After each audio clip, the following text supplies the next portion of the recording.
ফাঁসি চাই, খুনি হাসিনার ফাঁসি চাই, ফাঁসি ফাঁসি চাই, বিচার বিচার বিচার চাই। দিনাজপুরবাসীকে স্মরণ করে দিতে চাই, এই পথ দিয়ে যখন আসছিলাম তখন একটা ভাঙা জায়গা দেখতে পেলাম।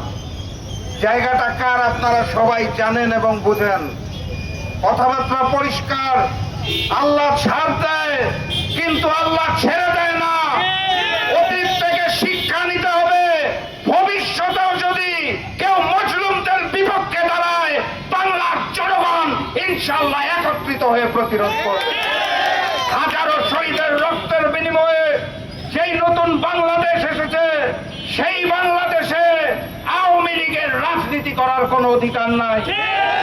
অগাস্ট মাসের 5 তারিখে আওয়ামী লীগের কবর রচিত হয়েছে। যেই নৌকা ডুবেছে সেই নৌকাকে আর উঠতে দেওয়া হবে না। ষড়যন্ত্র চলছে, ভারত থেকে ষড়যন্ত্র করা হচ্ছে। বাংলাদেশের ক্যান্টনমেন্টের ভিতরে MIST নামক যে শিক্ষা প্রতিষ্ঠান, সেখানেও ভারতীয় সেনাবাহিনীর 4 জন কর্মকর্তা এখনো কাজ করছেন।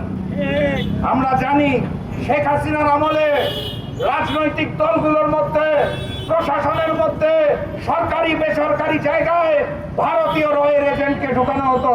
কিন্তু শেখ হাসিনার পতনের 10 মাস পরেও আমাদের সংরক্ষিত এলাকা ক্যান্টনমেন্টের ভিতরে MIST-তে ভারতের 4 জন কর্মকর্তা কিভাবে কাজ করে আমি অন্তর্বর্তী সরকারের কাছে জানতে চাই। কথাবার্তা পরিষ্কার, আগামীর বাংলাদেশে ভারতীয় আধিপত্যবাদ, ভারতীয় আগ্রাসনকে আমরা আর মেনে নেব না, মেনে নেওয়া হবে না ইনশাআল্লাহ। জুলাই গণঅভ্যুত্থানের সংগ্রাম যেভাবে শেখ হাসিনার বিরুদ্ধে ছিল, একইভাবে আওয়ামী লীগের বিরুদ্ধে ছিল, একইভাবে নরেন্দ্র মোদী এবং দিল্লি সরকার ভারতের বিরুদ্ধেও ছিল। 5ই আগস্টের জয়টা শুধুমাত্র আওয়ামী লীগ কিংবা শেখ হাসিনার বিরুদ্ধে নয়, হিন্দুস্তানের বিরুদ্ধেও।